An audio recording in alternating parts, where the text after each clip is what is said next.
Yo, listen up. Here's a story about anybody who lives on the East Coast, because all day and all night, everything is just blue for them, inside and outside.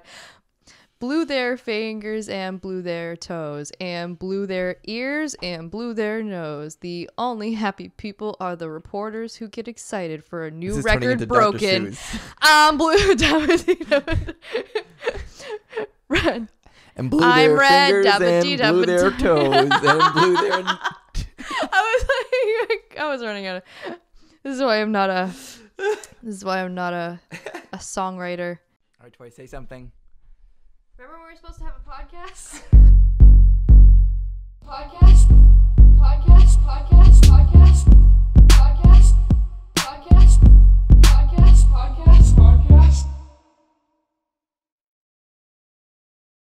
Hello, and welcome to episode number 27. Hello! The LEM'n'TEA podcast. I am Lewis, and that is Tory. And why are we here? To talk to the people who want to listen to two 30-somethings on a futon and talk about pretty much whatever. And we got a good variety, I think, today, between just current events and random things. And I think that's kind of our usual mode of operations anyway. Very relatable. And some tangents in between, I think. Yeah, it is pretty relatable, I guess, huh? We're relatable. Anything happened between last episode and this episode like that is of note to you? Many things. I don't know which way you're guiding me towards. Not a topic. Oh, on there. Okay. Just in your own personal life. Just chipping away at grad school. That's fun. Is that sarcasm? I mean, okay, so like, by the time this episode comes out, Groundhog Day already happened. I heard the groundhog died on Groundhog Day. Are you fucking kidding me? But now I gotta look. But anyway, by the time the episode comes out, it'll also be around Valentine's Day. And for school, my capstone, I have to go to a board of trustees meeting on Valentine's Day. Good Lord. Happy Valentine's Day. I may have to also go to a town meeting because everybody wants to do their meetings on a Tuesday. And I don't want to lose any more gym time. Yeah, but you gotta. You gotta. It's between keeping my body active and my mind active. What do I do? You do the school. The gym will be there. So really, that's all that's exciting with me. It's just school and work and rinse and repeat. I mean, oh, he didn't die. Never mind. That was a few years ago. There was a groundhog that died. I don't think he did, but Canada's groundhog died. Oh, but they have one too. Yeah, Canada Nice. does. Staten Island has Staten Island Chuck. Okay. And then there's Puxatawny Phil, who's the only one that really matters, let's be honest. Mm-hmm. He saw a shadow. We have 6 more weeks of winter, as evidenced by the fact that it is also, well, it was feeling like negative double digits today. Now it only feels like double digits at one point. It was like negative 13 or some shit. Now it only feels like 3 degrees Fahrenheit with our freedom units. Freedom units. He messaged me afterwards and he was like, does nobody else call them freedom units? I thought that was common. I was like, I don't know. I've never heard of it. So yeah. But freedom units. Freedom units. Yeah. So love it. How about you? Anything happen in between times? Between times? Yeah. See, yeah, now I put you on the spot. You had all that time to think about it. I was thinking you about asked the the freedom question. units, and I was thinking about how cold it is outside. I give you so many freedom units to it's think very about cold. it. It's very cold, and I know, for once, like I had to kind of turn on the heat for this office. Yeah, I know. It's not like I think even by the end of our recording, it won't be like deathly hot in here. Right. Yeah. I wore my I'm so freaking cold sweatshirt on the wrong day. I'm so freaking cold. And now I am. Oh man. So nothing huge has happened for us. Like not. Oh no, the L. That's Don't okay. take the L. No, I'll take the L. It's fine. Oh, I'll just no. follow you. I want to. Nothing much huge has happened. We had a loss in the family like the day after we started recording. Mm-hmm. That was pretty tough. Yeah. I don't want to like dive too deep into it, but like it was my wife's uncle, and it was really, really like really sudden. Yeah. I won't say anything further, but like it was just really tough. It caught everyone off guard. For sure, yeah. So we did that, and they had my news is really sad. You know what? Sometimes life's just sad, people, Yeah. okay? Like, that's the mixed bag here on Lemon Tea Podcast. Yeah. So, all right, what else happened? So it's just basically been that incident, and then of course like the celebration of life or whatever type celebration that I was really last Sunday. loved the celebration of life where Yeah. Ashley was asking for people to not dress formally because her uncle wouldn't have wanted that. No, he wouldn't have. And like you had like a nice like tropical shirt on, and some other people did. Yeah. I mean, I didn't wear a dress or anything, so I don't know. It's just because I'm not like a relative, so I felt weird like dressing too informal, casually or whatever. But he wouldn't have cared, so. But and then there was a slideshow of like so many costumes and stuff too. So it was a very nice celebration of life. It was good ceremony. So it was good. I haven't been to too many of these things. Like it's weird, but like I haven't really experienced like a close loss. Not yet. Anyways, I mean, I guess people would say that's a good thing, but it's also kind of scary because it's like when is it coming? Because you've gone so far in life without having to deal with that really head on. Yeah. So. Yep. Nope. It's a strange thing to be talking about and be like, I am thankful for it, but it's also like, Jesus, am I ready for it?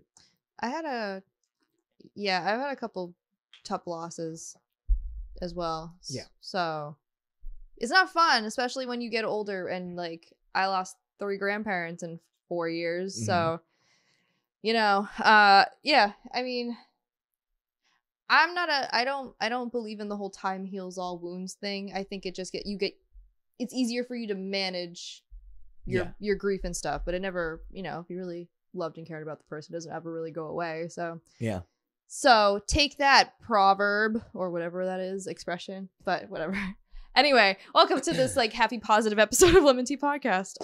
Sorry. I mean, we're gonna keep talking about some negative stuff a little bit, so yeah, we'll offset it with some other random things, but good stuff is happening. Here we're too. just contemplating life. It's hard to think of like the good stuff when like you have like one overshadowing like, really bad thing happening.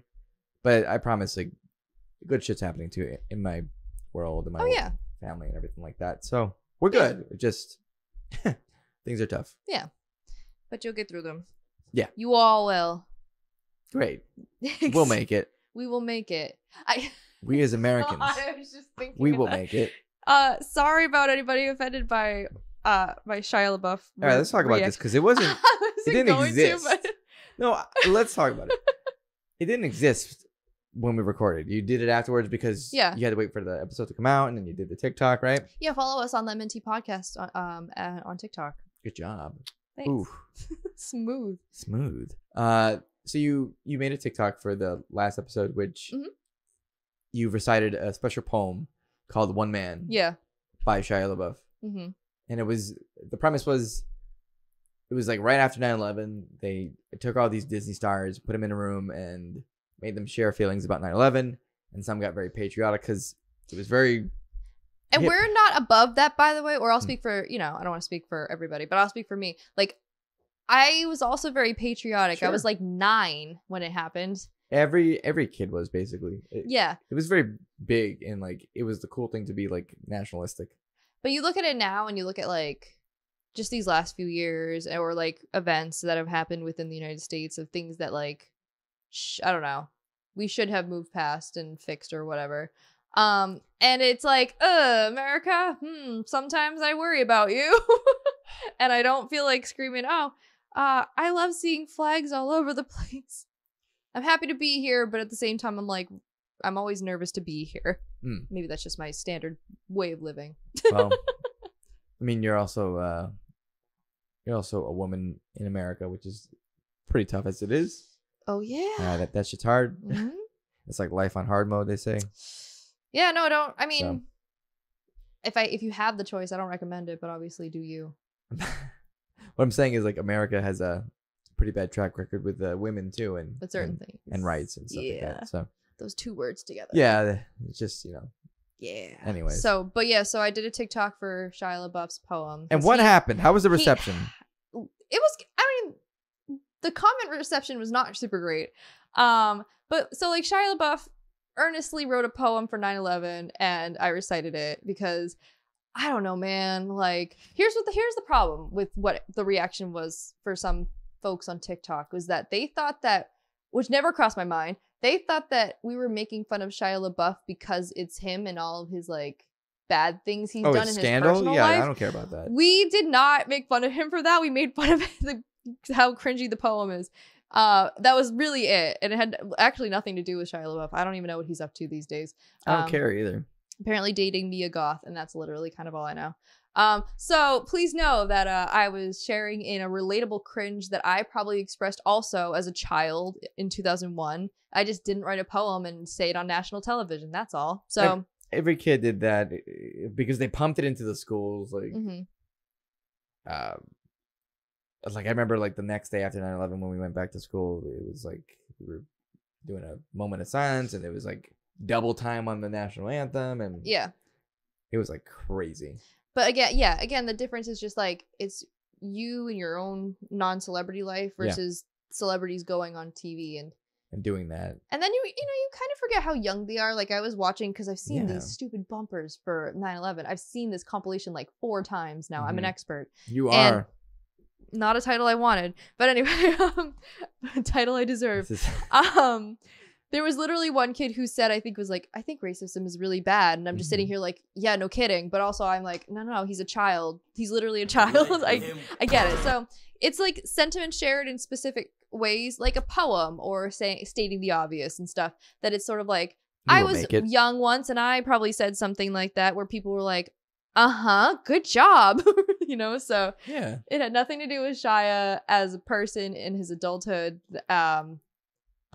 He was innocent in there. Like he did the poem because they probably came up to him and they're like, "Hey, we're gonna do this segment," and of course, and then he whipped the poem out of his breast pocket. I already wrote it. I had this. Hey, this baby tucked away. I got this double-sided poem to read and stuff where I rhyme words sometimes. So it's whatever. So anyway, thank you for liking the TikTok or showing interest to it. Please follow us there. I'm learning, kind of. I'll never make fun of Shia LaBeouf again. For writing a Girl poem. Scouts honor. Yeah, okay, fair. That related to 9/11. All right. But anyway, so salute. So anyways, back to the topic at hand. Which is I passed it on to you. Okay. The topic at hand, because we went on a little tangent, but I felt like it was necessary to explain what was going on. Yeah. In that angle, because TikToks are coming back. There's no like schedule for them or anything like that, but they're gonna be there, right? Yes. So, that's kind of a fun topic. We have a lot of topics that you want to discuss, and I want to discuss. Yeah.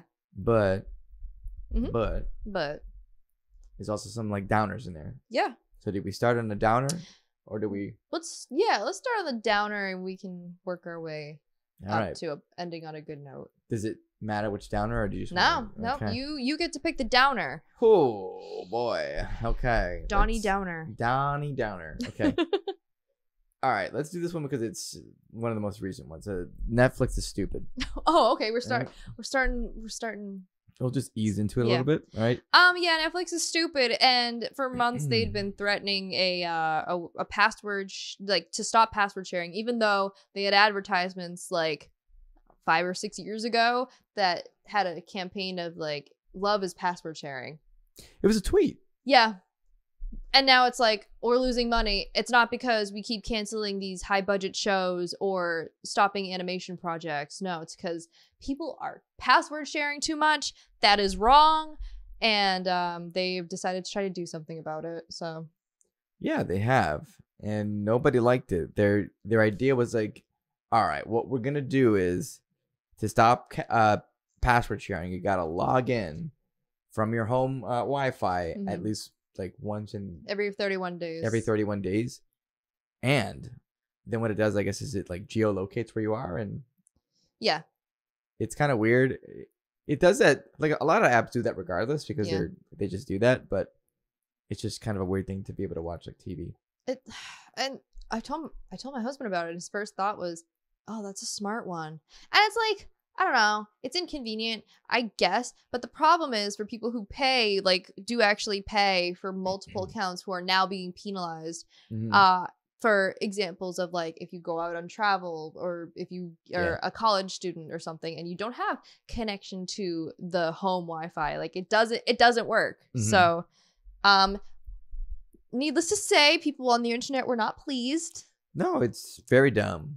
I mean, it was very, very stupid. And then all they're doing is encouraging people to pirate shit. So that's what people will just start doing if they they're going to follow through with it because they've already stated their intention. Yeah, they legitimately think they're going to, like, recoup billions of dollars by doing this. That's something that they really believe. It's like gonna, I don't know. I guess it could ruin them.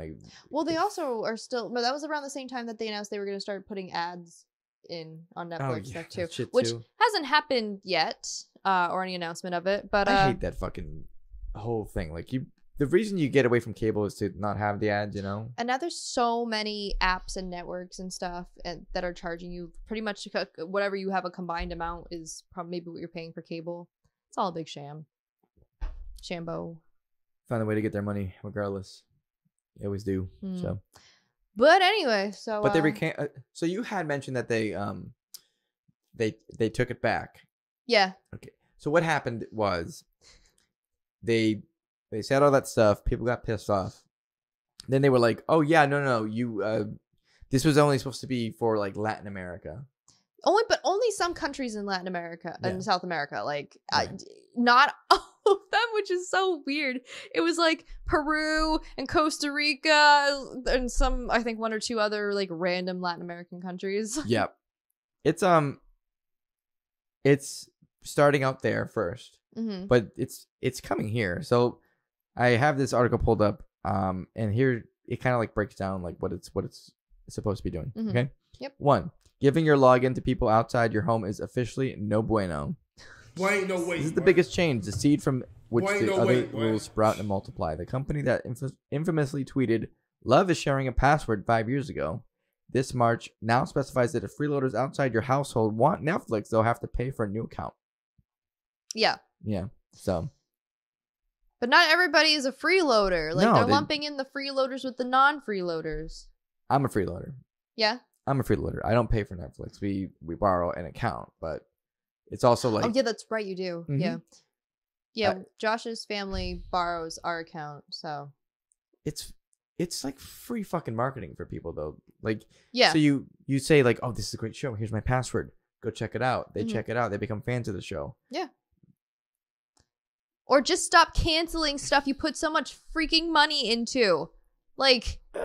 Yeah. They don't want to take accountability for themselves.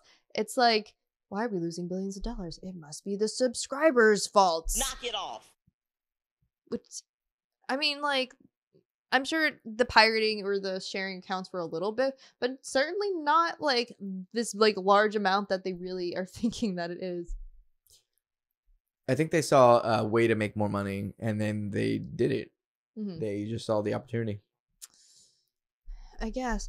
So I think basically what had become about was that they, maybe not that they recanted, but they said that they would let people in America know with more notice. Yeah, not just So I think that means that it's still happening, which... Oh, no, it's still happening, but it's going to be rolling out in Latin America first. What did they do to deserve that? Damn. I don't know. Racist ass Netflix. Jesus. Netflix is racist.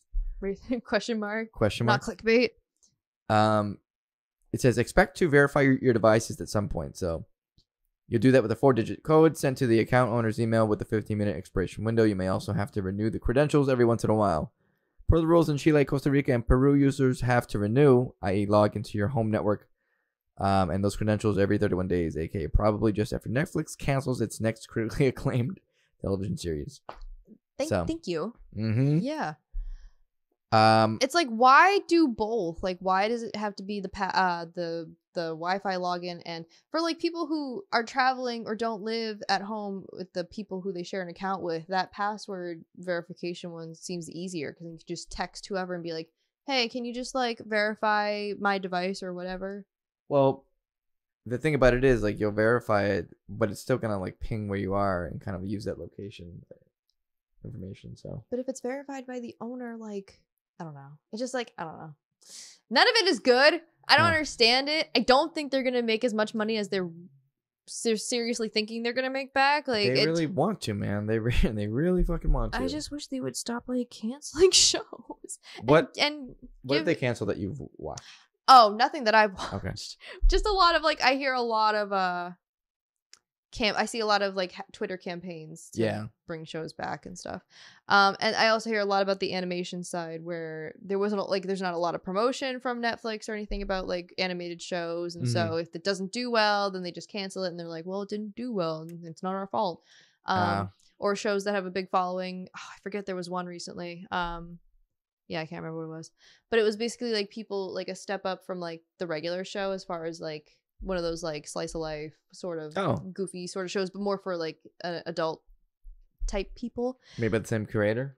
No. Okay. No. But they canceled that after a season. And there were some YouTubers, I forget who, Ludwig maybe, who were like really shocked by it being canceled and stuff. So I think it has to do with the amount of money they're sinking into shows. Like, for example, some real life version of Squid Game that people are getting like cold and hurt in. Big surprise. So I'm getting a little off topic, but whatever. But anyway, I don't think that was interesting though. That show that they're making, whatever that is so weird. It's like someone was like, one of the contestants was quoted saying, "It's not like I signed up for Survivor or Naked and Afraid, but it's Squid. Like, did you not watch Squid Game? Like, this is the literal purpose. Unlike Survivor and Naked and Afraid, believe it or not, is that one person lives at the end. Like, that is the point. The sole survivor, right? I don't know. I don't really like. I'm not signing up for like The Price is Right or something where I'm expecting a good time and like a bathroom nearby. Like, this is a show or a game based off a show where people are shot if they do the task wrong or too slow. Like, you should be lucky, I guess, that you're just getting cold and can't take a bathroom break. Just considering what the show is. Humane? No, but you should probably know what you're signing up for. Damn. Marlene. Out for her. Yeah. But anyway, Netflix, password sharing. Password sharing. Not it's gonna be gone soon. So stupid. But anyway, pay for your own shit, I guess, or don't, or just cancel your subscription. Exactly. Cancel that subscription. Yeah, I can wait until Stranger Things ends and then I don't really need it anymore. So is there gonna be a season 5 or whatever? Yeah, that's the last season. And then also I'm watching Umbrella Academy, and that's also gonna be the last season. So I'll end on a pretty good note. Cool. Yeah. That's good. Oh, Heartstopper's on Netflix though. Oh, we can't cancel yet. The new season's coming out. Some BL on the DO. No, not yet. All right, Netflix is stupid. I'm done talking about how dumb Netflix is. Okay. Sorry, Latin America. I thought while we were talking about Netflix, we could talk about something that we just watched on Netflix real quick. Oh, okay. Just because we just watched it. Yes, we did. That 90s show. What about it? That 30s show. Because we're 30s. Haha. I watched it. I only watched the first episode, and same here. And you kind of had warned me because you watched it before me that it's just the first episode is basically just reference, Star Wars reference, different reference. It worked. The Star Wars references, like, obviously we've always known that Eric Foreman is a Star Wars nerd. Yeah, because he's always been. Yeah. Oh yeah. But his daughter's name is Leia. Yeah. He goes through with it, and he fucking names his kid after a Star Wars character. Leia. Well, I'm surprised that Donna let him do that. I'm very surprised at that, actually. It's a bummer that they didn't have a son and they could have just named him Luke. So then there's at least a better chance of saying, Yeah. His name is Luke. His name is Luke. It has nothing to do with Star Wars. Yeah. George Lucas. Luke for short. Yeah. George Lucas. What would you rate it? Like, what do you think? Just from the first episode, like a 5 out of 10. Okay. Because it was really nice to see like the people I knew. Mm-hmm. And of the 6, I'm assuming they're not all under the age of 18. I was gonna say child actors. They're not really. Teen actors. Like 2 of them were good. I wasn't really convinced by some of the other ones yet, but it's also the first episode, so I'm still hammering shit out. Yeah. They're really one of the characters is the son of Kelso. And they have this and scene. Jackie. And Jackie. Yeah, they're back together. They're back together despite this. How did the show end? It was Fez, She was right? with Fez. Yeah.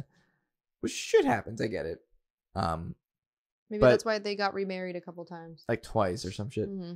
But really, like, they reveal that the kid is Kelso's kid, which you already kind of know because he's already kind of doing the Kelso thing anyways, right? Yeah. And then Kelso comes in the kitchen and he's like, burn! For something that was not said as a burn, by the way. It was just like, Yeah. Kelso catchphrase! He just needed to come in and shout it. Yeah. Shout it. Sometimes you just gotta shout burn. Burn. But yeah. So let's talk about the general premise. Okay. So it seems like obviously Kitty and Red are expecting Eric, Donna, and Leia for like a visit or whatever. Mhm. And she kind of like is going through her own thing like Eric was. She finds like this girl next door who is, I guess, like the Hyde. A feminist. Yeah. Right? Oh, true. Yeah. I didn't even really realize that. So she's like the parallel for Hyde, and Mhm. obviously she's the parallel for Eric. Yeah. And then like she has a brother who is, I don't even know who the parallel for. Like I have no idea. No, I was just trying to think of that in my head. Mm-hmm. Because, like, there's like, one who's clearly Fez. Mm-hmm. Kelso's kid is Kelso. Yeah. I don't know. I guess their daughter could be, I don't know. But whatever. Because then, I don't know. I don't think there's supposed to be an exact correlation, but they have 6 No. teenagers, and so, damn it, that's what I'm trying to do. I'm trying to correlate. That's what my brain wanted to So. do right away. But anyways, it's like she wants to stay there for the summer and kind of experience what Eric experienced. And not go to space camp and as not a go to space camp. 14-year-old. Right. Because she doesn't want to do that. Yeah. She's not her dad. She wants to do other shit. Yeah. She's also good at basketball. It's probably from Donna. Yeah. But yeah, there's tons of like references in the show. It's pretty apparent that like Red and Kitty are like the scene stealers. This show is, it's about Leia, but it's a lot about Red and Kitty, who I think are great. They're easily my favorite part of the show. So. Yep. They're so good and they still got it. And they work really well on screen together still. Like it's like kind of like they never left. They're actually really good. And I like how Red's kind of chilled out a little bit because he doesn't need to be on edge. Right, because it's not his kid. It's not his kid. But now she's staying with him, so who knows? Yeah, I know. So maybe that changes. And so there's a lot of cameos, a lot of references to the old show. It just feels a little awkward, I think, just because it was all their like first episode. You gotta work out. Like if I watched the first episode of that 70s show again, I'm sure that there would be like awkward parts of it too. Yeah, it's probably worth a rewatch too, just to kind of like go through it and just see where that was. But it feels like it was a little bit more subtle, like in the first iteration of the series. Yeah. The jokes were kind of like a little bit more subtle. Now I feel like they're trying really hard to make that joke. Yeah, so. I would watch more though, and it got picked up for a second season. So it's coming. Netflix renewed that show. That's interesting. How about that? Very weird. I'm interested to see where it goes. Okay. Yeah. So like, I'm on board with it. It just I hope it gets better. I hope it gets better because it's kind of shitty to be watching a show and they're just pelting you with references the whole time instead of just kind of delivering good dialogue and good character development and all that kind of stuff. So that was the case with the remake of Powerpuff Girls. It didn't know what its audience was because it was introducing new villains, but at the same time there was an episode where like him was in an episode and they all reacted like, oh, it's him, with no explanation about like, so for a new who viewer, him was. like they're like, why are they so shocked? Like, and him doesn't do anything. Like that's the one with that stupid fourth Powerpuff Girl. The one that's not Bunny. The one that's not Bunny. Yeah. So canonically is wrong. It's not, I mean, I guess it's kind of big and nefarious in the grand scheme of things, but it's not very like in the original series, him did some really like messed up shit. Yeah. Like making all the like Powerpuff Girls think that they traveled forward in time, and everybody was like, I just stood there waving goodbye. That episode is horrifying. So like, I don't know. You don't get the general sense from that remake show that like why a certain character, or like Mojo Jojo, they make a big deal about him or something. But it's like you literally are introducing new villains and they like what makes them different. So yeah. So that's kind of where I think the first season of that 70s show, I mean that 90s show, will have a problem, is just I guess they need to establish stuff through Mhm. certain references, but there's other things that like yes, this kid is the kid of Michael and Jackie, and so that makes sense to like reference to them. But then I'm not sure where like Fez is gonna fit into it or anything, or I don't know who else is even a cameo person, but whatever. Anyway, so Yeah. So you're right. It does. So the problem that I think is going on with that '90s show is that maybe it knows its audience too well, or maybe it thinks it does because it's like really targeting people who watched it growing up, right? yeah, Because I don't see how you could come into this brand new and not be like, well, like they're obviously doing something here, but right. Like the audience is laughing and I don't or know cheering, why and I don't this know is why. happening. Like, why is Kelso coming in here? Who's this man? Like, right? he's screaming burn in the kitchen. Like, So, and it's also kind of weird, actually. I know they were only there for like a hot second, but like it's weird that Kelso and Jackie didn't interact with Eric and Donna. was Eric and Donna there? Yeah. I don't think they were there at that moment. Yeah. No, they were, because that's when Leia comes out of the basement and says, I'm going to hang out with my friend who's their son. Uh-huh. Yeah. So I don't know. Anyway, That's weird. also I didn't get a whole lot of like 90s sense from it. I think they're aiming for like 95 or like, I don't know, because it's not like the neon colors yet or like whatever that I'm used to as my certain best memory of the 90s. The 90s. I mean, neon was big in the 90s, but it was starting to fade by the end of the decade. Like, yeah. I'm not sure the exact year that it takes place, but the girl next door, who I don't even know the characters' names, so I have no idea. Gwen. Okay, so Gwen next door is like their first interaction with Leia and Gwen is that she hears her singing, "You Want to Know" by Alanis Morissette. Yep. So I'm guessing. I don't know the exact year when that was released. That's probably when it's set. Yeah, so and like that 70s show was like it did a lot more like showing than telling that it took place in the 70s and stuff. But I feel like I don't know, that 90s show, I think it's also a problem that like a lot of the fashion trends are coming back today. Yes. That I felt like this could be taking place in like 2023 and it didn't. That's why I didn't get a full immersion of the 90s. Sure. But the 70s were a lot more like garish looking. Yeah. So a lot of wood paneling and like mint green. Although that car in that one scene had wood paneling, so oh yeah, 95. So maybe it's 95. There you go. So anyway, so it looks like mid 90s. There you go. Also, King of the Hill got renewed, or for a revival. It's not renewed. So a revival. So this is a complete like start over. I didn't look into this. I didn't either, because like I don't think there's much information on it. But revival implies obviously that it's not a continuation of the old King of the Hill series, but maybe it is. I don't really know, because I don't know. But I'm down for whatever. I just hope they keep the same voice actors. Well, yeah. Mike Judge is gonna be on it. Mike Judge is Hank, right? He is Dan Harmon and Justin Roiland before Dan Harmon and Justin Roiland. Yeah. He produced it and did the voice. He did. And he didn't have to abuse anybody to do it. Yeah. So far, like who knows? But anyway, sorry. Anyways, I don't know what I was saying.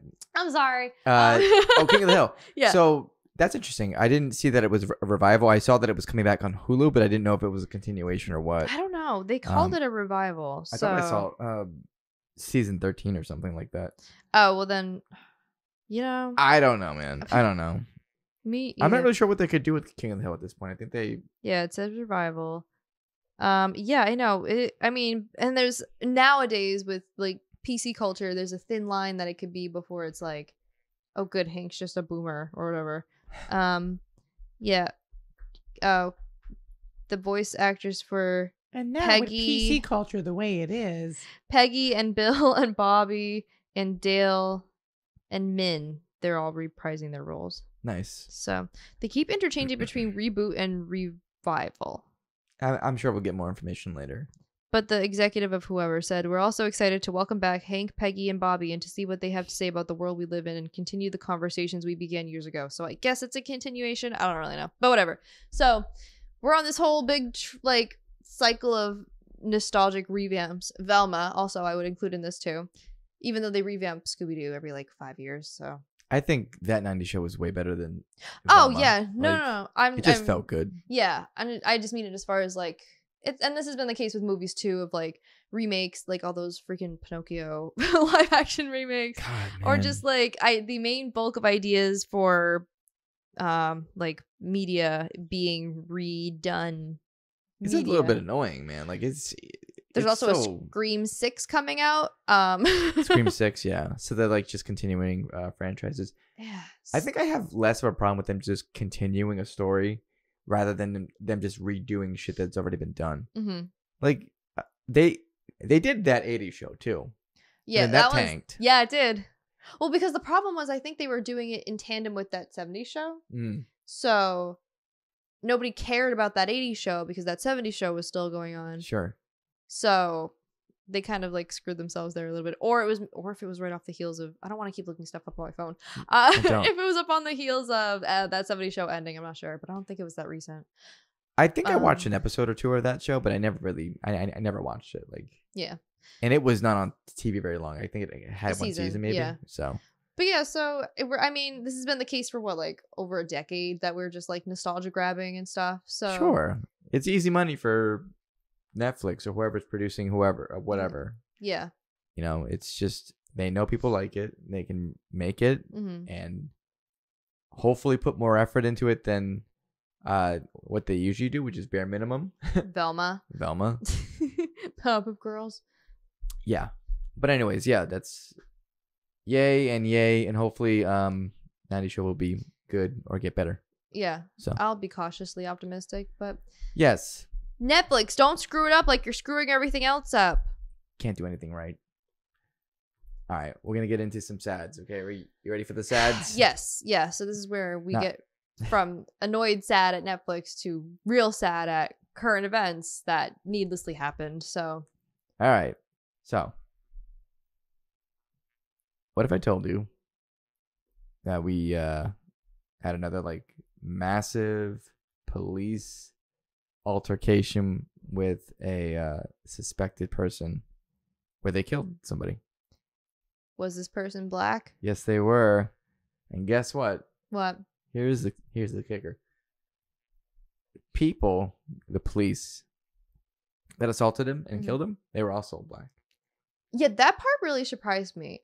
And yeah, here's the kicker on that. They were fired. Yes. Completely fired and charged, and I think are awaiting sentencing at this point. Yeah, that surprised me. Almost instantaneously. Mm-hmm. There's a lot going on there. Yeah. So, what is the story? I know you just put it down. No worries. I know, I think for the most part of the events leading up to it. Sure. But so basically on January 7th. Yes. Just a couple weeks back, they do a traffic stop with this 29-year-old dude. His name is Tyre Nichols. And it ends up getting pretty bad. So let me just read a little bit about the incident, okay? Mm-hmm. Let's see if I can get the exact traffic stop. Here it is. 2 minutes away from his home when he was stopped by MPD. That's Memphis. Yep. At 8:24 p.m. on January 7th, 2023, body-worn camera footage shows that Nichols' car was stopped in the left turn lane on Rains Road near the intersection with Ross Road, with police vehicles surrounding his car on three sides.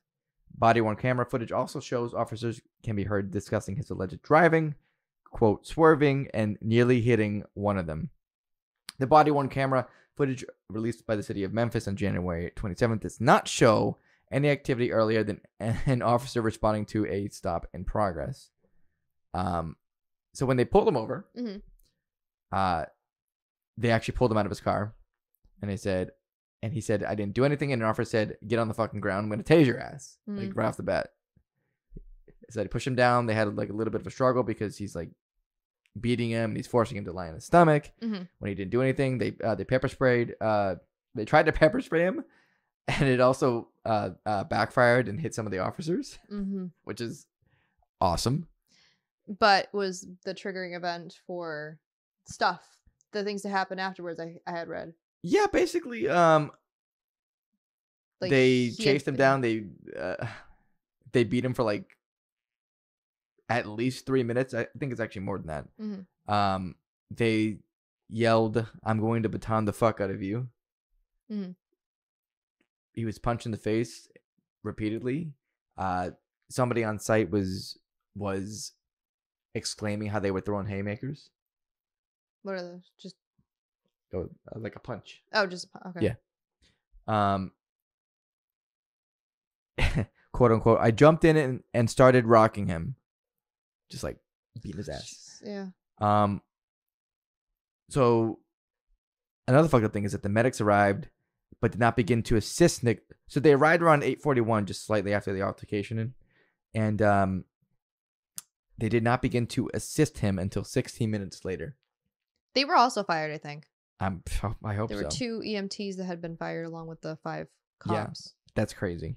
Yeah. This whole thing is fucking nuts, and of course, like even made crazy by the fact that the officers involved were arrested so immediately. Like it never happens. Well, and accentuated now by the fact that video body cam footage was released. Yeah, there was like 5 different videos. There's body cam. There's also like a street light camera that shows another angle. Yeah.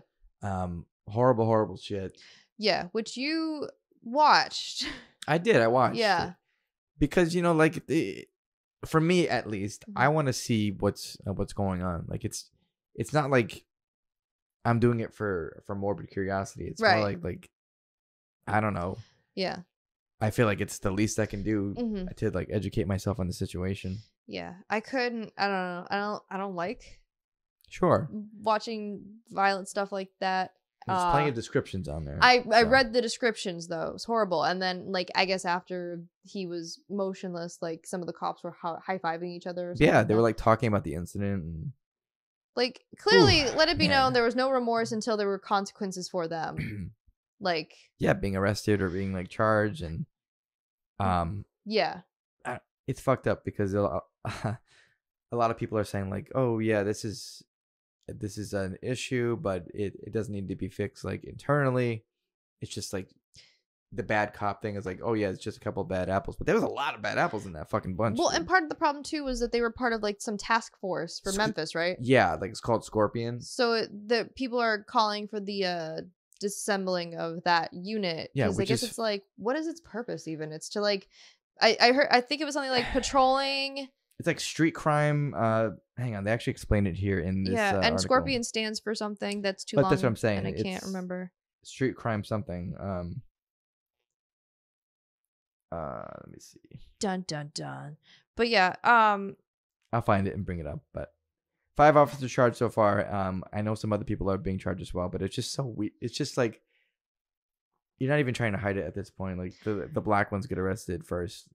Right. That was my thought too. Because it's like, we did not have this sort of a swift and like furious response. I don't feel like for, oh goodness, I forget the 4 white officers or 4, like maybe one was Hispanic. But Derek Chauvin. Oh, Derek Chauvin. Yeah. Yeah. And I don't remember who the victim was or the other cops or what the thing was. The victim was George Floyd.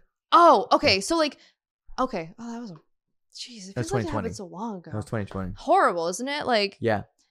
Horrible. But anyway, so what was my thought too was like, what was the prompt for the swift response, and is it because all the cops are black? Like, I don't know. I just don't see that swift response for similar incidents with white, or I guess white presenting cops. Yeah, it just doesn't happen. But this case is like, it's brutal on its own, but the problem isn't that those black cops got arrested. It's the problem that the accountability isn't universal for similar things. Sure. And a lot of people there's like this line going around on like any news site, but like even like CNN and shit, they're like, oh yeah, this is they're just behaving like so outside the norm. Like this is just trying to make it like it's a one-off kind of problem, but it's not. It's institutionalized. It's a root and issue. That's why I think it's also shocking that all the cops are black, because I mean, I'm not I'm not really going to super go there.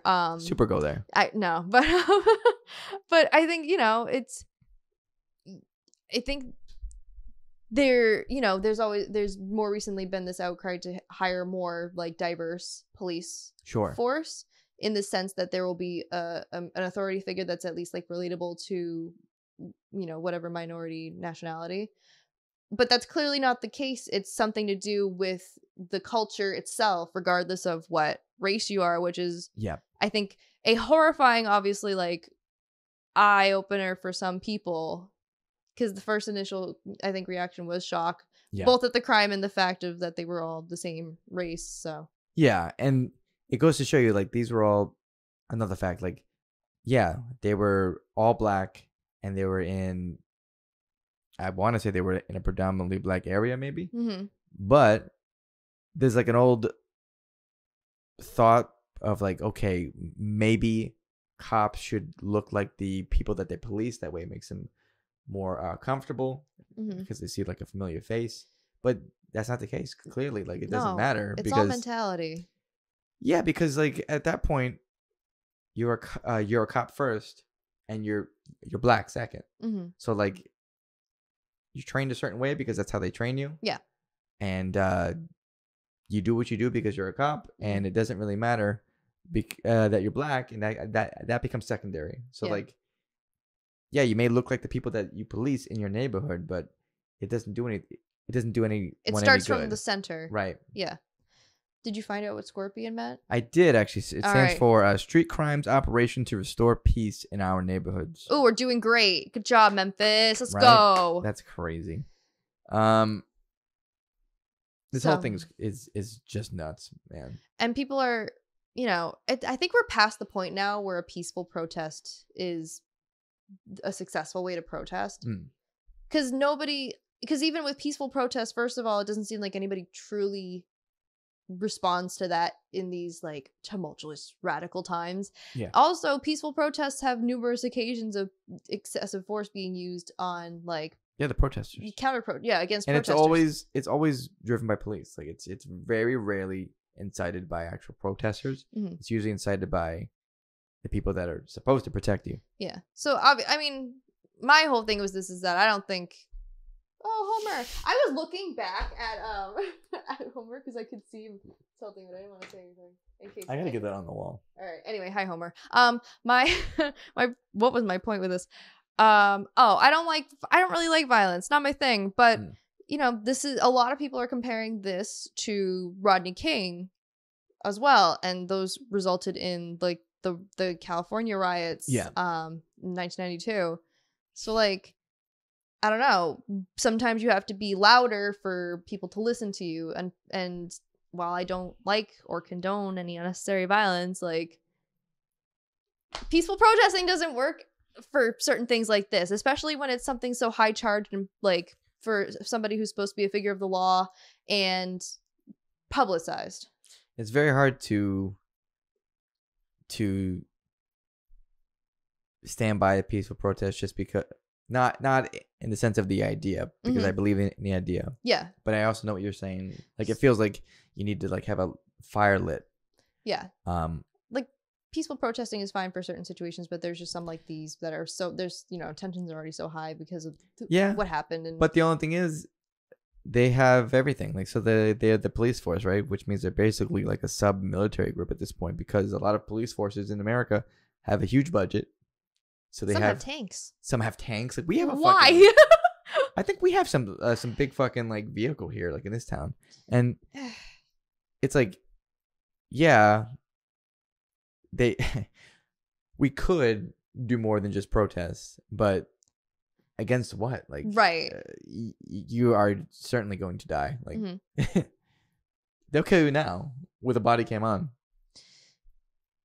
But like, body cams are great. I think all cops should wear body cams, whether it's to, I agree, for justification of either side, Sure. Cameras are the most unbiased things ever. Oh yeah. So. But yeah, that's Tyre Nichols, and that's super unfortunate. And it's very numbing because it keeps happening, and it just, like, I told you about this the story that happened with this like quadriplegic man, Yes. and he like had a knife, and it was a big ass knife, but he was quadriplegic, man, in a wheelchair, like Yeah. literally in a wheelchair, couldn't use his legs, couldn't move his Paraplegic, right? sorry, He had arms. not a quadriplegic, a paraplegic. Yeah. Okay. Sorry. That would be crazy. Yeah. Oh Um, my god. Yeah. and so he gets out of the chair and like starts moving on his like leg stumps, Mhm. right? And he has a knife, and they're backing up. Like, there's two policemen there. Yeah. He's like back. They're both backing up, kind of like afraid that he's gonna throw it, but they end up shooting the dude Mm-hmm. like, Multiple times. several times. Yeah. Like several times. And actually, I think it was that you were telling about, maybe.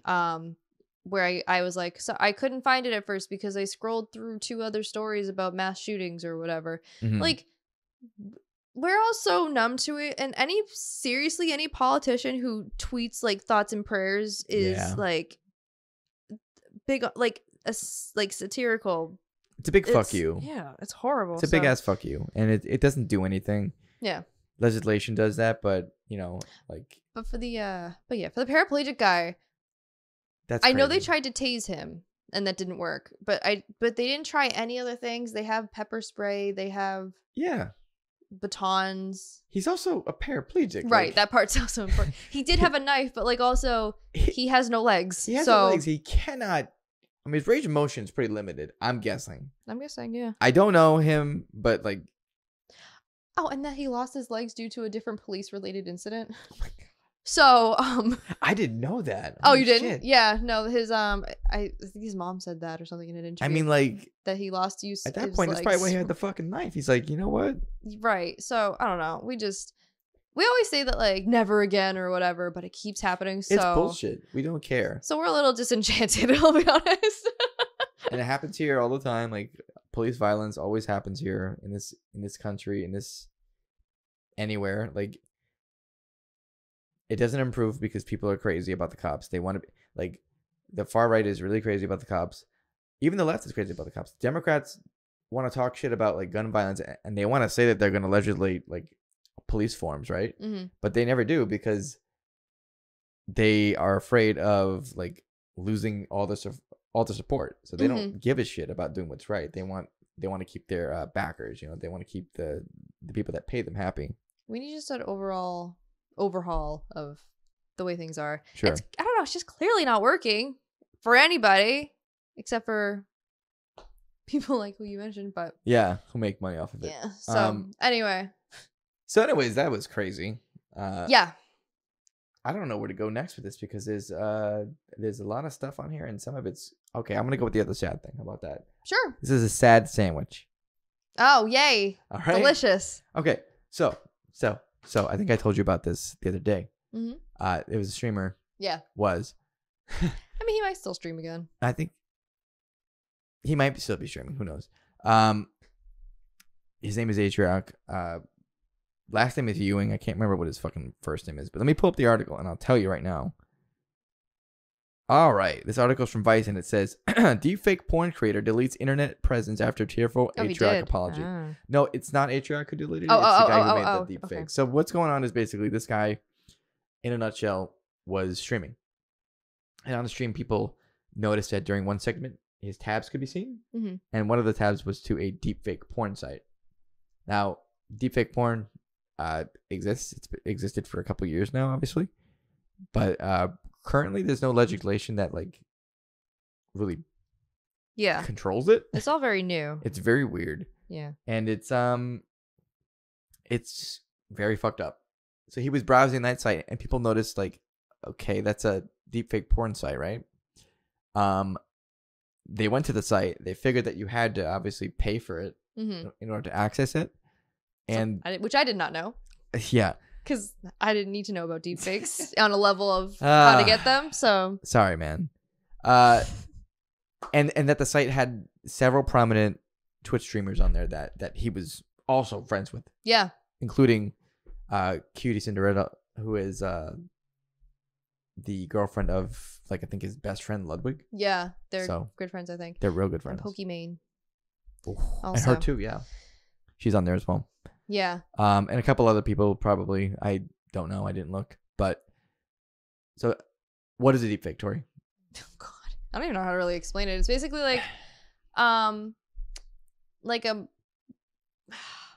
It's like I don't know. I I know what I don't know. if I took your face, right, and put it digitally on someone else's body. Queen Elizabeth. Yeah. So there you are in your deepfake, and you look like Queen Elizabeth, and you're walking around Buckingham Palace. Mm-hmm. And I'm like, oh my God, I didn't know Tory ever went to Buckingham Palace and that she had guards. I didn't know that. So yeah, it's just basically like that kind of shit. Mm-hmm. It's also really crazy because it's putting a person who didn't consent to that act and putting them on like someone else's body, and then obviously it's porn, so it's very non-consensual in that way. So that's what happened. He got called out. He had to make an apology. He went on and on a stream, like he had his wife with him. Yeah. It was very weird. They apparently haven't even been married for a year. Oh, yeah, that's right. He got bored that fast. Well, Loser. What a loser. You're a loser. Okay, I want to stress this out. Yeah. I don't think there's anything wrong with looking at porn. No, that's not the problem. No. Like, it would be just embarrassing, but whatever if he was just looking at porn. Yeah, he had of some real people. If he was looking at if he had a tab up of a certain hub of the internet, a certain hub, let's say, Horn pub. Horn pub. Mm-hmm. Fine, embarrassing, lol, funny, right? Yeah. And he would get on and he'd be like, I'm so embarrassed. Oh my God. And then people would just give him more subs because they're like, ha, he's just like me. Yeah. So that's not the issue. We're not being prudish with this. It's the fact that he has like people that he knows. That makes it so much. It's so weird. It's like he's watching them on the internet do things that they are not doing. Right. Yeah. So, and I want to stress that too. They're not doing that. It's not like some sex work thing. It's like they were put on there by someone else. Yeah. Which is crazy. The Frankenstein's monster of yes, sexual suggestive content. SSE. Perfect. Okay. Oh, so yeah, he put out this weird apology with his wife. With his wife, who was in the background, but the background was kind of like blurred out. It was weird, right? But she was like clearly crying, and it's just like this. Clearly crying. This is so uncomfortable to watch. Very weird. And the way he said some of what he said too, he's like, hang on. Ooh, ha. He said he was driven by morbid curiosity, and his watching non-consensual porn is not a pattern of behavior. His wife, cosplayer Ariana Ewing, sat in the background of the stream and cried. Oh my God, so embarrassing. So embarrassing for her. I know. Horrible.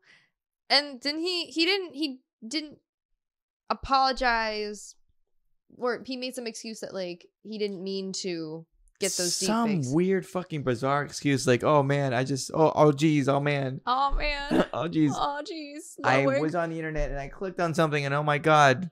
Like some bullshit. And then I knew my credit card information. Oh geez. Fucking Ethan said that on H3. He made some fucking. Oh yeah. And that was part of it. Yeah. But it would be better if you just owned up entirely and apologized. None of this. I didn't mean to. It's like, yeah, you clearly did. Recently, because it was still an open tab on your computer when you were streaming, you ding dong. You fucking idiot. You dummy. God, man. That is so crazy. Like a few years back they had that ruling about revenge porn, which is a crazy topic in itself. Yeah. It's like and that was made, I think, illegal mostly everywhere. But this is pretty unregulated. Like this is new ground. So I don't know, man. This is crazy shit. Yeah. I think technology is getting so advanced, and like court systems and many systems of like overseeing content are so far behind in keeping up with the times and everything. It's not entirely their fault though, because technology is so ever evolving. Sure. So I know the revenge porn thing was very recent one, despite revenge porn being a thing for much longer. It's tough though. I don't know. I think it should just be treated as a crime. Like if we were to go back in the day and if like someone were to post flyers or something of this person around town, it's like not a technological material, so it's easier to say like it's I don't know, defamation or sexual harassment or whatever you want to do. So, Right. but I don't know. Dude's an idiot. I didn't even know who he was until this, and I never want to hear about him again. Fuck all. Sorry, man. I'm sorry that I brought it up. I was just pretty newsworthy news. So No, it's informative, and like I said, I know what deepfakes are. Mm-hmm. I have a hard time, obviously, explaining what they are. It's like NFTs. Like, I know that what they are, and I know that they're bad. Can I explain more about what they are? I don't even know what NFT stands for, if I'm being honest. So, it's like non-fungible token. Okay.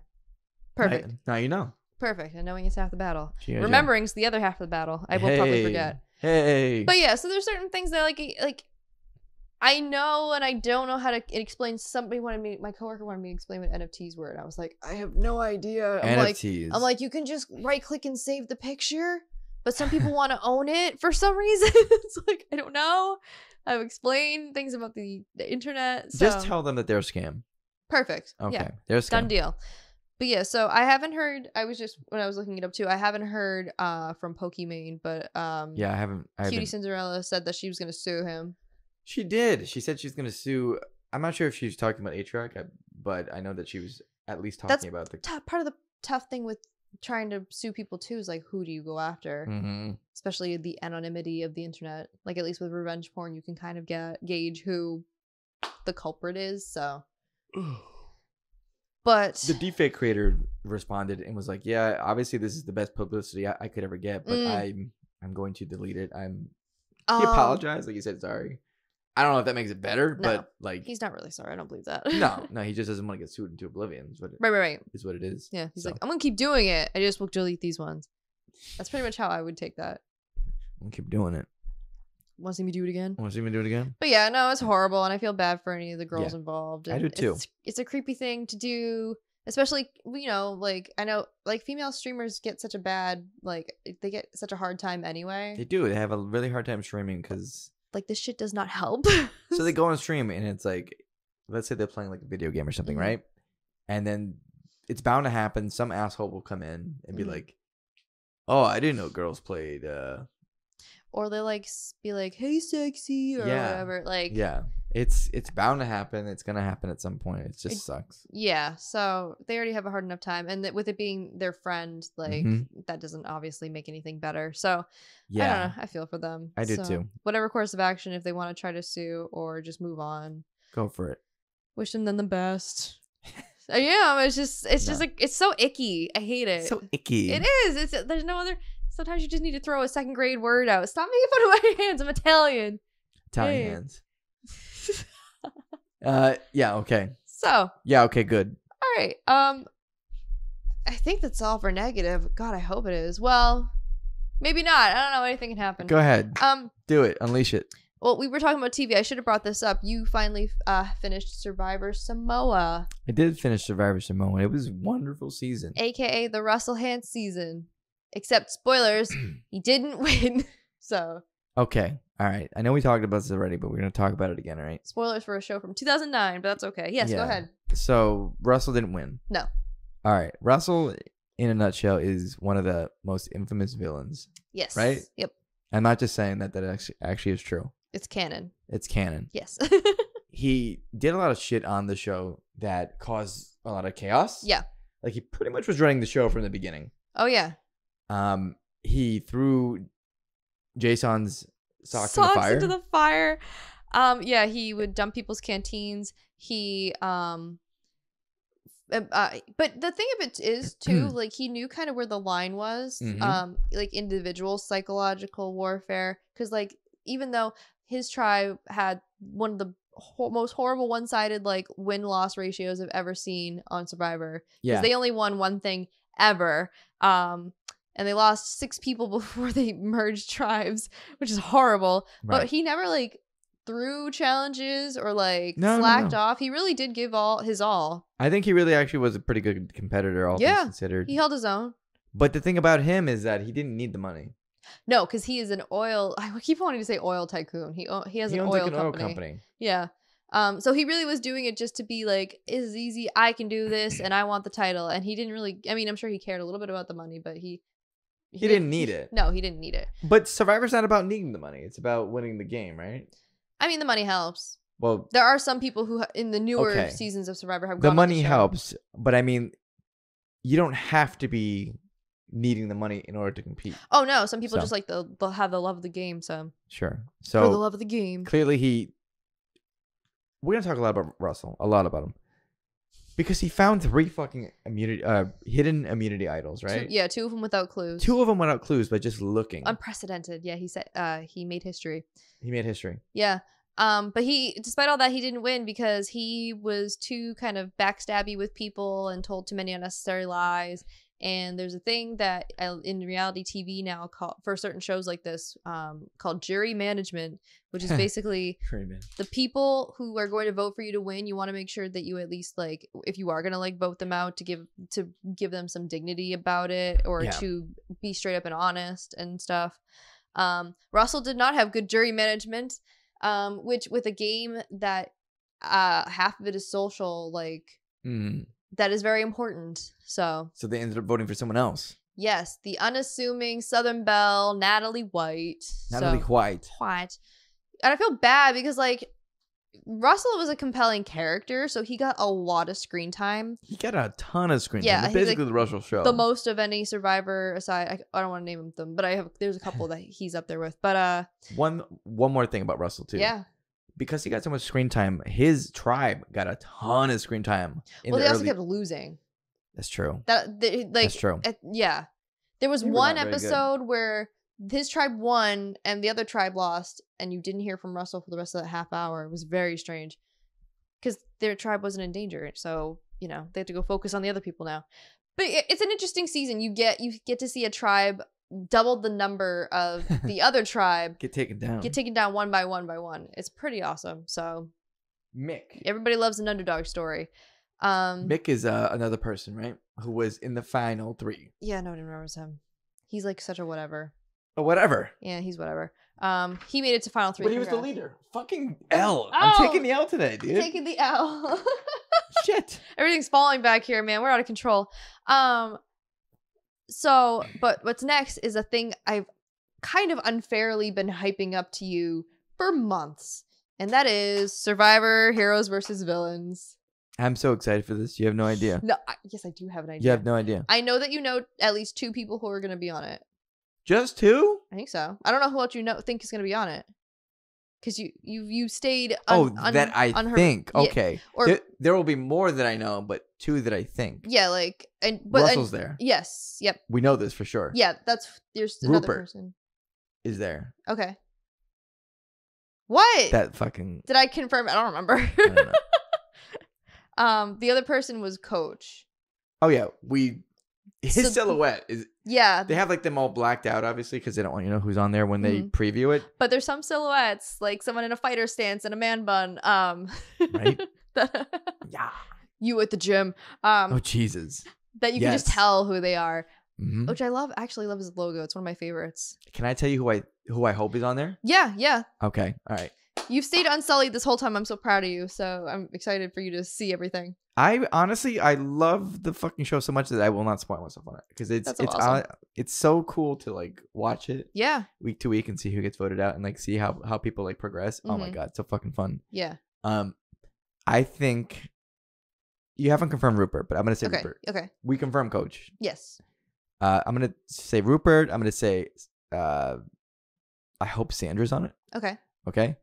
I know there were other ones that we talked about it too because you mentioned like it may not be their first time playing. Yes, I did, and I purposely was choosing seasons where it was like most beneficial. There's 2 seasons I can think of that we didn't watch, but you can kind of get the idea of them, the people, without having to watch their seasons.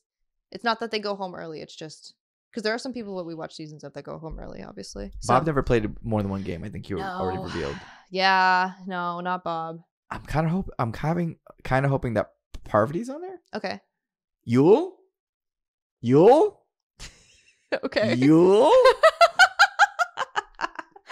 Okay. Yule. Tony. Sorry. Yeah. I'm hoping that. Okay. Let me think. Villains. Okay. Fair Play won't be on there because he never returned because Jeff was pissed at him. Yeah. Oh, so all the people you just listed now you think are heroes if they're on there? I think most of those are heroes. I would Okay. say, James, Okay. Hope. Hope. I know how much you love James. Maybe he won't do something stupid like take home 2 idols. He didn't do something stupid last time. He actually redeemed himself in my eyes last time. Oh yeah, that's right. And he made that line. He's like, I'm not known as the stupidest survivor anymore. Yep. Because Eric from Hell Hell, Michigan. Yeah. decided to give up his immunity Yeah. at like almost the end of the game and got fucked for it, Mm-hmm. rightfully. I'm thinking of villains. Okay. Well, while you're thinking, I'm gonna throw up this fun fact too. Please So do. the seasons of Survivor are filmed 2 at a time. So like in a pair. So this last one was 19, this one is 20. So they're filmed concurrently. Nobody who's on Heroes versus Villains knows who Russell is because they're filmed concurrently and that season was airing while he was doing another one. I think and it's on Samoa, right? Yeah, because both seasons are on Samoa. Wow. So I think there's like, I forget what the exact number. It was like either 2 or 3 weeks between when he finished Samoa and went on Heroes versus Villains. So he had like the easiest like way about being on there because nobody knows he's obviously on the villain tribe, Sure. but nobody knows like his capabilities. That's Nice. Which is like such a crazy advantage. And it's so funny that like the producers were, I'm imagining that they already had it a cast. They probably kicked somebody out Mm-hmm. and we're like, Russell, we need you. Do you want to try again or whatever? So Try again? yeah. So that's a fun fact for you to keep in mind because Nuts. Yeah. Nuts. Nobody else has that advantage unless they just never watched Survivor, I guess. So. Okay. Can you do me a favor? Yeah. Name some of the ones that we've watched just because I'm having trouble. Okay. recalling. So I know you said you were watching it with Will Neff. Thank you, Will, for this gateway into Survivor for Lewis. You've watched Palau. That was the one with Tom, the fireman. Okay. But you said you didn't because it was on his time. I think Katie will be back. Okay. I have these written down. Australia was season 2, right? Mm-hmm. That was the one with who the fuck was on that season? I don't want to name names. Oh, Tina was on there. Mm-hmm. I'm trying to think of who else was on there. There was somebody that I really liked, right? Boy, I don't remember who you like, but there may be people from that season. Oh God. I hope Randy comes back. Who? Randy. I know he's not a villain, but I hope Randy comes back. Okay. Yeah. So Gabon, Pearl Islands, you already said. Cook Islands, you said. Shit, Yule. that's not the Randy I was thinking about. I hope Randy comes back. I don't think he will. Wait, which Randy were you thinking about? It's not even Randy. Oh. Remember Keith and who the fuck was the other person? Roger. Randy. Good old Randy. Good old Randy. I hope Roger comes back because I actually really liked him. I think he's good. Tocantins. Mm-hmm. The Africa one. Shoot, no, it's not Africa. Tocantins is Brazil. I got this mixed up. Tocantins is the one with Coach, right? Yeah. Oh, yeah. Yeah. So that's Coach. Obviously, he's gonna be back. Mm-hmm. I'm thinking of who the fuck won Tocantins. JT. Okay. The Southern boy. That's right. The Southern dude. Yeah, I like to see him back. Okay.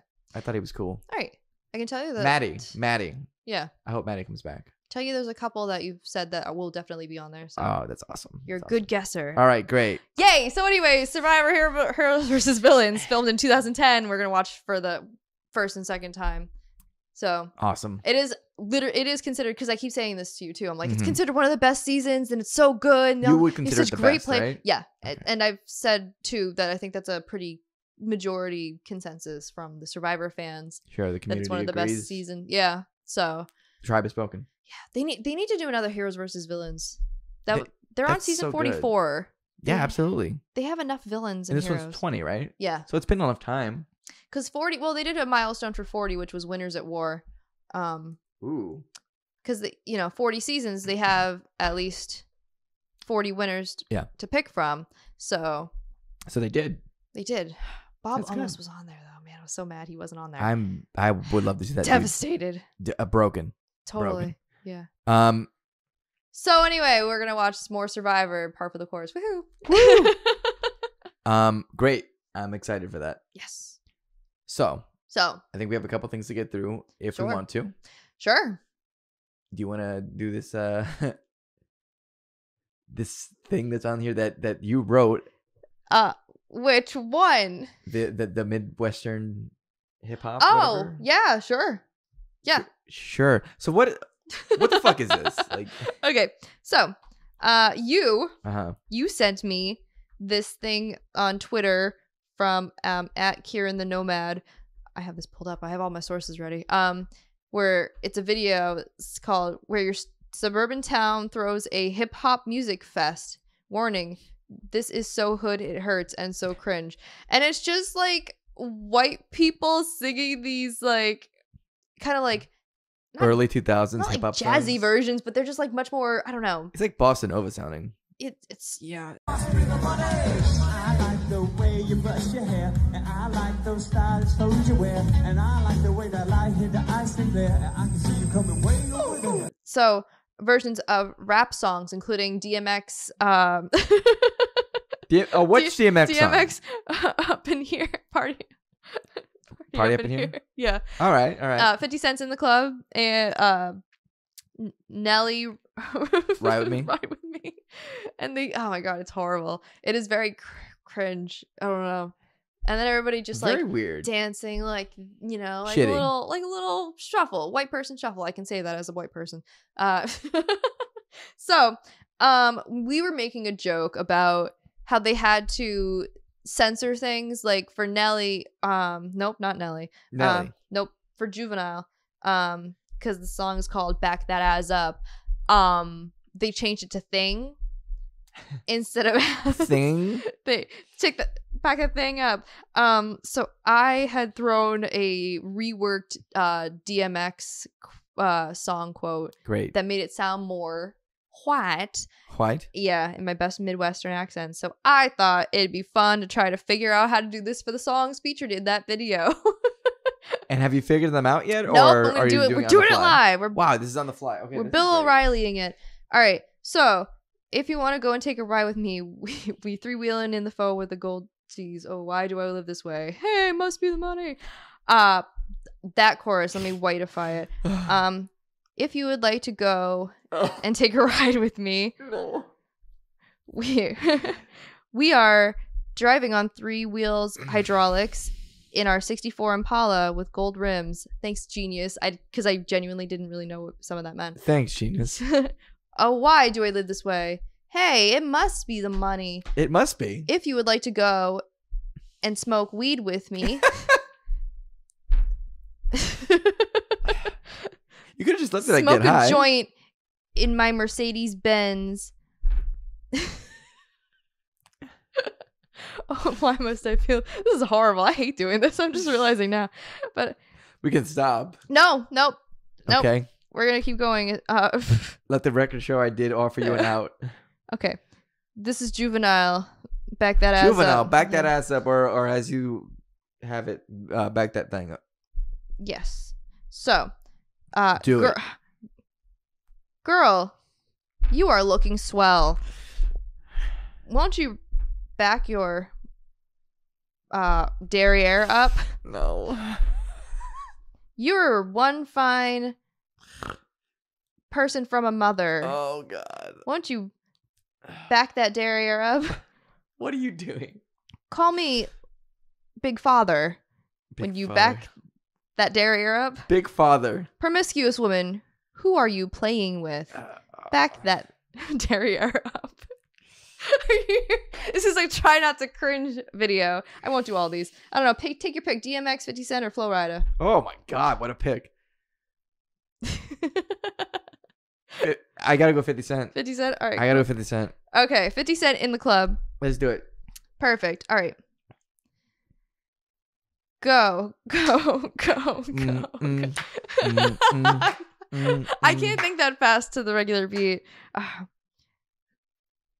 Go, honey. It's your birthday. We're going to party like it's your birthday. We're going to drink some Bacardi like it's your birthday. And you know, we don't give a care. It's not your birthday. Oh, I can't wait to hear the chorus on this one. You can find me in the club. Go for it.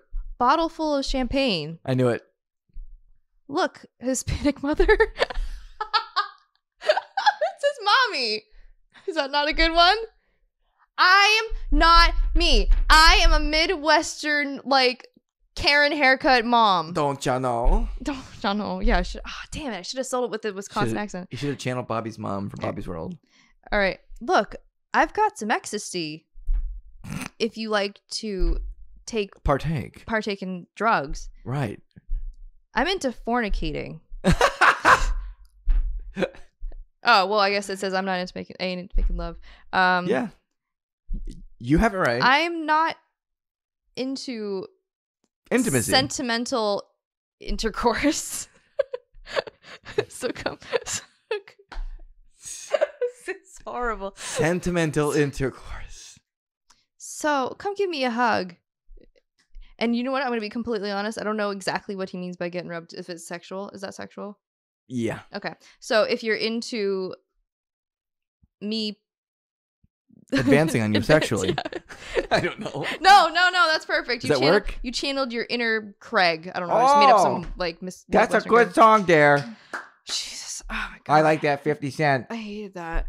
Half a dollar. Please stop censoring music. And if you need to censor music, maybe you should just pick a different song. The worst thing to hear in the world is not a black person saying the N-word. I'm just gonna say it. Now anybody else, but don't you know? But yeah, I love my example of you guys are going to make me lose my mind up in here. You are going to make me go crazy up in here.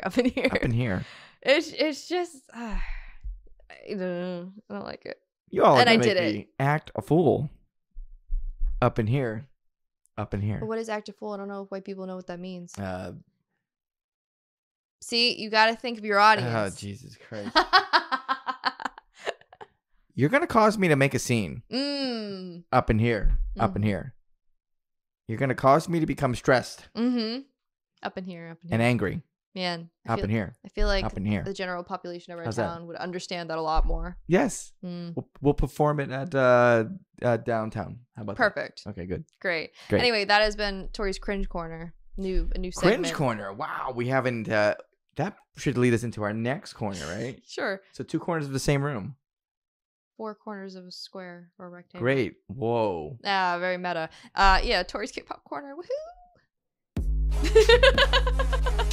Y'all gonna make me lose my mind. I was channeling my inner white person. Welcome back to the story of the cinematic Loonaverse, because all I have to talk about for K-pop stuff is Luna. So Luna. Where we last left off, I'll start from just the very, very beginning. Once upon a time, there was a 12-member girl group called Luna.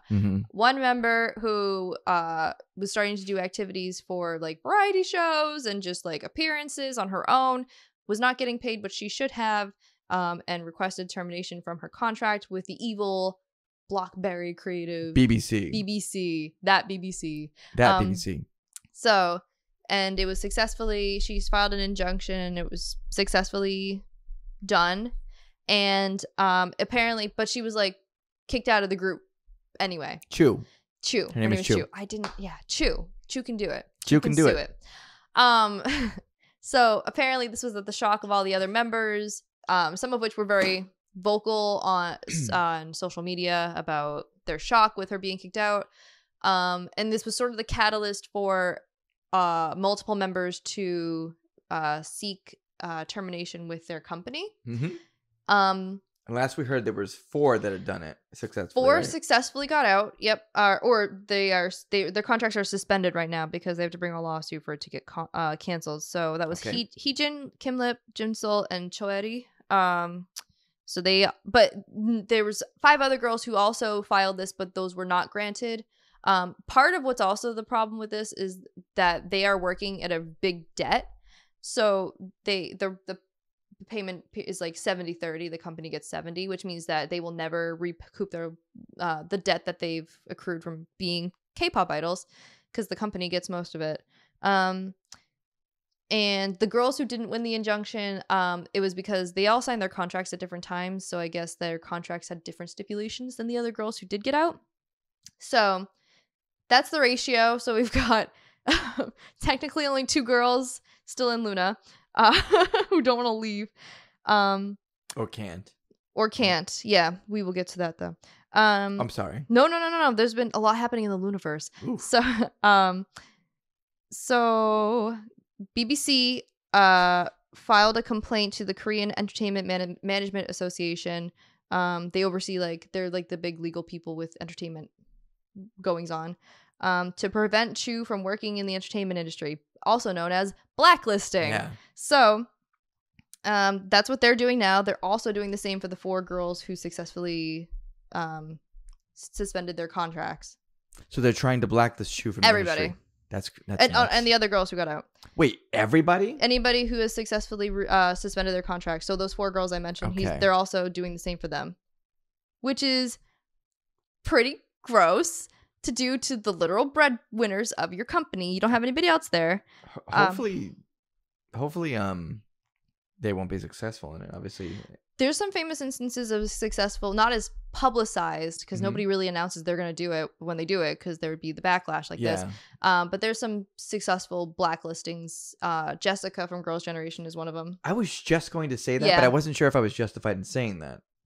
3 members of the 5-member group from the name of the group you can't stand, which is TVXQ, Okay. filed to terminate their contracts, and they all got blacklisted. Which basically they can still perform and stuff, but they don't Korea's got a lot of music shows. It's basically like TRL on steroids. Wait a They second. have 4 broadcasted music shows, and the blacklisting is mainly for television appearances. Is TVXQ the one that had the company producer was being a dickhead?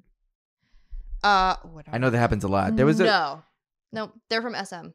Okay, I'm sorry. There was a group you mentioned, and it was a hashtag. Oh, going around a Omega while- X. That's it. Yeah. That's it. Nope, Sorry. they're from a smaller company. So My yeah, bad. all companies suck. Don't stand a company. That's stupid. It is I stupid. think I definitely talked about this last time.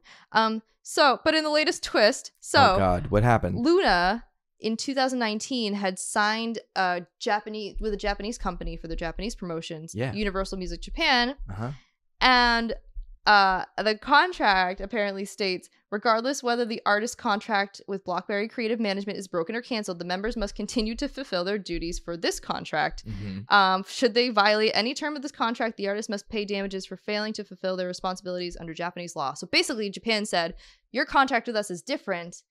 We don't care what happens in Korea, but you guys still have to be Luna as 12 people in Japan, which I actually think is good. None of the girls wanted to do this. They wanted to stay together and be a band, So I don't Yeah. see this as a bad thing, especially because Do people think it's a bad thing? I've Or seen no? it mixed. Okay. Some people are like, how dare they enforce their contract or whatever, but it's also this is a contract and the parameters are not that bad like it is for BBC. Basically, they're giving them a way to be Luna, but it has to be with Universal Japan. Yeah. So it's for their Japanese releases. Yeah, just Okay. Japanese releases. So what will happen? They'll just do the Japanese releases for quite a while, and then. So they hopefully- signed, it was supposed to just be 3 years, but things got backed up because of the pandemic. Uh-huh. So I guess the 3 years starts now. So it'd be at least 3 No. years there. No. And they do have Japanese stuff too. Neat. So there's another actual example of this thing happening for a group and it's EXID. EXID, I do know They are them. no longer promoting with their Korean company, but they signed a different contract with a Japanese company, and so they keep releasing stuff just for Japan. So they're still technically together, but they don't have any bad terms with their company or anything. So it's not as egregious. It's or just that whatever. Korean one isn't really paying them attention, huh?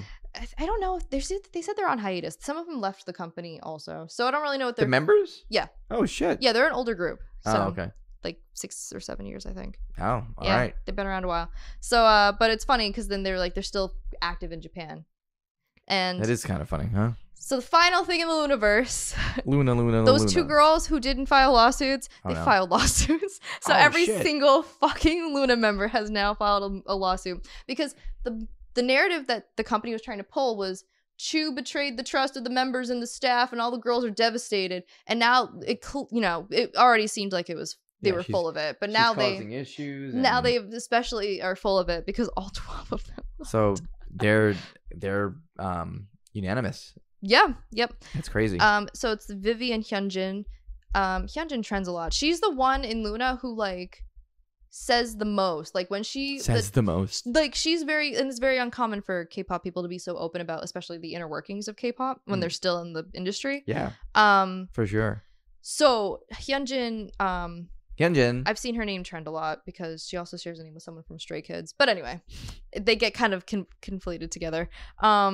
she's very vocal. Like, she was very vocal about how upset she was when Chu got kicked out. She's been, and the day this news report came out that she was trying to end her contract, she wrote something on, I don't know, some social media place where she said, "Today's a good day." Like, she just does these little, like, barbs and stuff. She's got a video where she's hanging out with Chu, like, this member that betrayed them or whatever, and they're, like, singing songs together. Like, she gives no fucks. It's so funny. I love that. So, the story that's allegedly going around is that they waited this long because Vivi is Chinese. Mm-hmm. So, there was going to be visa issues or whatever. She tried to, Leave. do this.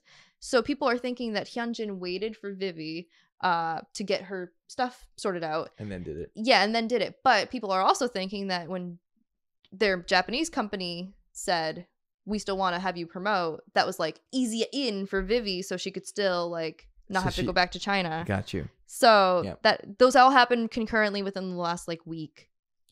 So nice.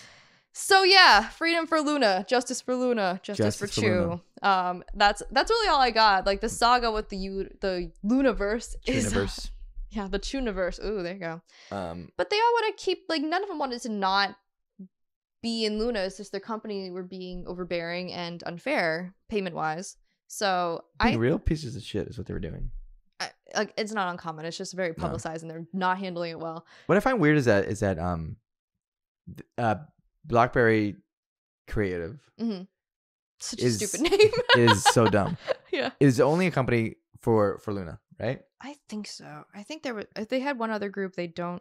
Oh God, I'll have to check. But yeah, they don't have Luna's their most famous group. Okay, I was gonna say, because if they were only created for Luna, they should have done the Dreamcatcher approach and just like it's just them with their best interests at heart. Oh, so. You mean the company should have done that for them? In a perfect world. Yeah. They only have one other soloist. BlackBerry Creative. Who they keep telling, I see replies to this the soloist. They keep telling her to run. Run! Run away! Yeah, I'm sure by the time next week or next podcast comes around, I will have updates on if those two girls were successful. But they're saying that their contracts are like the girls who were also successful, so they'll most likely get out of it. But we'll see. I want them all to leave. So they just might at this point. And I've never seen a K-pop anything more united about the failure of a group. Well, like I said last time, like I've never seen such like one fandom come together to do something that is affecting like an entity, like a corporate entity. Yeah, well, because they did the math, which admittedly I don't think most K-pop fans are not good at. I am one of them. Jesus Christ. I'm just saying I'm not one of them unless they count record sales, which they're very on the nose. But they did the math, and when their company announced that they were going to have a comeback album,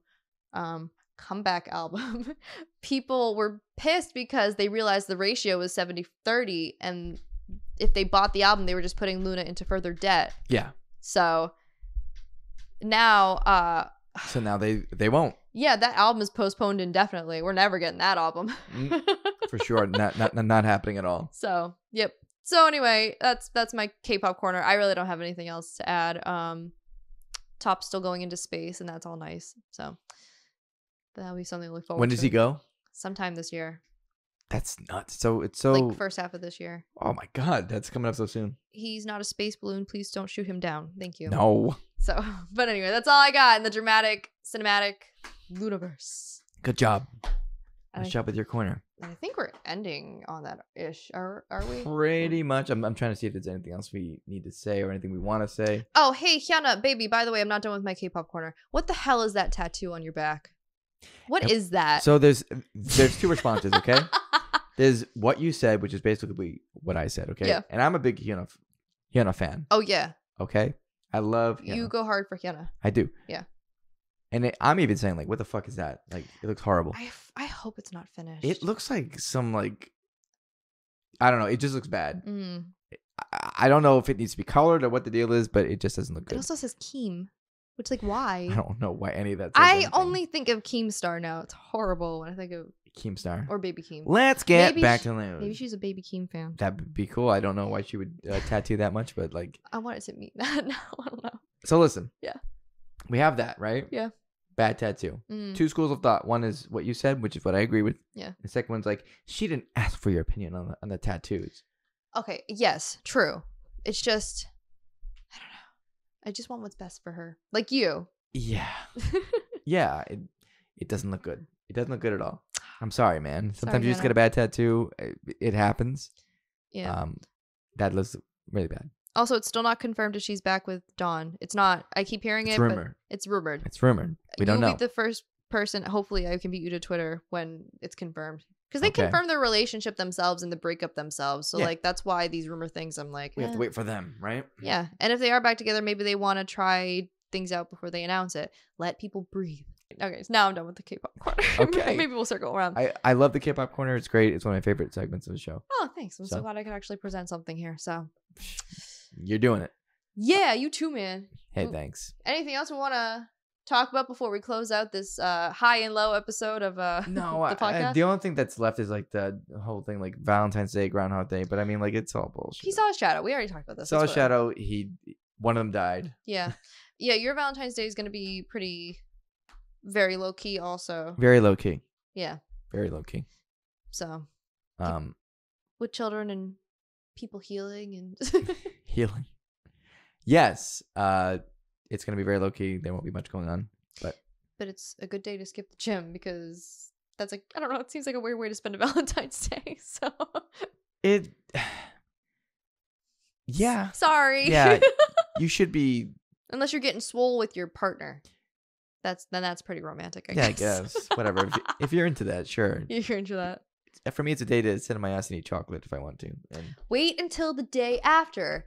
I It is didn't. half off on I February don't buy 15th. those fucking boxes. Okay, I don't buy them. But you can for like the price of a Kit Kat bar on February 15th. Okay, then on February 15th, I expect to go to the store and find a bunch of good shit. All right. It has to be on the 15th because everybody's doing that. So if you wait until the 16th, you're not going to have many options. All right. I'll I'm try to. a professional. I know. I know. That's what Josh does for me Good. because I ask him to. Fiscal responsibility is a very sexy trait. Ooh, it's a turn on. Yeah. So Valentine's Day, nothing crazy going on. I don't have anything going on really. I have school. I'll try to make it special for my wife if I Yeah. can. But for me, like I don't typically really care about it.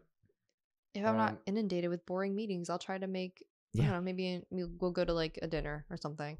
I don't know. Go for it. We just don't really regulate it to a day like we did when we were Yeah. dating. It doesn't have to be one day. It could be. Oh no. It could be any day. Yeah. Any day. Make it special. Happy You Day. Valentine's Day. You can be your own Valentine. Valentine's Day every day. Yeah, there you go. Yeah. Love yourself. Aw. What a perfect Valentine. What a message. That's going to wrap it up, right? Yes. All right. So if you want to see more of one or both of us or any of us or anything, actually this person here, you can go to youtube.com/asaratsflame. Flame has 2 E's on the end of it. And if you want to go to Twitter and find Tory there, you can go to twitter.com/trippydes, TRIPPYDESU. I'm there sometimes. Taking a long Twitter break. It's recommended. Yeah, it's good for your mental health. All right. Well, I'm going to talk about your stuff in a Sure. Midwestern accent. Go for it. I want to hear this. Or maybe not an accent, just the Dontcha know. vernacular. If you want to go on to the World Wide Web Ooh. and go to this website, www.twitch. I don't know, Midwestern doesn't know how to say words. Twitch.com. .com /lumo. Say it like that. Lumo. Also on what I hear some of my friends call the Bird app, or www.twitter.com. Oh, the bird app. The I love bird the app. bird. I love birds. Don't you know? Don't ya know? You can go follow him on also Lumo, for some things he writes in 240 characters or less, or to watch him show you how to play a video game Oh, on that the sounds Atari, great. On the Wii. the Sega Genesis. Sega Genesis. It's That'd be like my kinda cool, favorite, actually. like my favorite book in the Bible, Genesis. Mm, I just picture Midwesterners being more spiritual or like more religious than don't you know? me. Instead of So. amen, they say don't you know. Don't you know? But anyway, all right, I'm never talking like that again. That was horrible. And if you want to follow our podcast socials, you can do so at TikTok and on Twitter, both at LEM'n'TEA Podcast. And subscribe if you liked what you heard. Sometimes there's ups, sometimes there's downs. It's a balance, a delicate balance. Perfectly balanced, as everything should be. And if you... Thanos. Yeah. Then you should back that... Derriere up. That cursor up to the subscribe button. That derriere. Derriere. Put your hands in the air and wave them like you just don't care. I don't like my culture. Your culture's fine. Culture. Anyways, it was great. Good time. Good Thank you time. for being here. Appreciate you. Thank you. Happy February holidays, y'all. Happy February holidays. Happy Black History Month, which started a couple days ago. Support Black creators and go see that statue. That statue. Holy shit. Maybe I'll have to make a trip up there and see it. Yeah, support Black creators. Yes. And yeah, that's all we got. Yep. All right, y'all. Bye. Bye. See ya. Bye. Don't you know? Don't you know? Y'all gonna make me lose my mind.